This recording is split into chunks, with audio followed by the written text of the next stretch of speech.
Mbi 800 të moshuar frekuentojnë çdo ditë qendra ditore në Korçë, Maliq, Pogradec, Devoll dhe Kolonjë, të cilat merren me aktivitete të ndryshme sociale. Një pjesë e mirë e kësaj kategorie shoqërore merren me punë të ndryshme, kryesisht ato artizanale, siç ka të tjerë që kanë pasion pikturën dhe punët me grep. E kaloj me shëtitjen e mëngjes.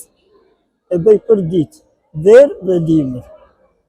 Pastaj me punë të shtëpisë dhe në fund fare bëj dhe në një pikturë të ashti në këtë moshë. Ditën e kalojmë duke u çuar në mëngjes dhe kënaqësia më e madhe është që mos e pi kafe në shtëpi, po shkoj pi me shoqet, me shokët, moshatarët e mi në qendrën që kemi aty afër shtëpisë tonë. Merrem edhe me punëtore pasi kam gatuar dhe pasi kam bërë punë të shtëpi.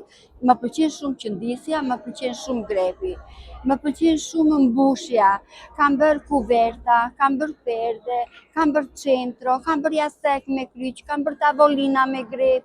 Rapo Ahmetaj thotë se duhet të ketë më tepër kujdes për të moshuarit që jetojnë të vetmuar në banesat e tyre. Organet kompetente të cilat merren me këtë problem duhet ta përmirësojnë punën e tyre, ku këta të vetmuar që qëndrojnë në shtëpi edhe hera herës gjejnë dhe vdekjen dhe vjen e gjejnë mbas disa kohësh aty, duhet punojnë më shumë për të shkuar tek këta.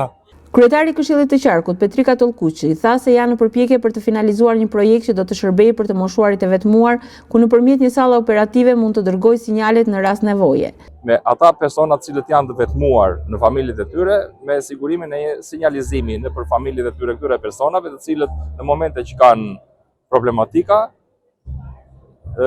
sinjalizojnë nëpërmjet sinjalit të vendosur në familjet e tyre në një sallë operative që të sigurojnë për këtë problematikë.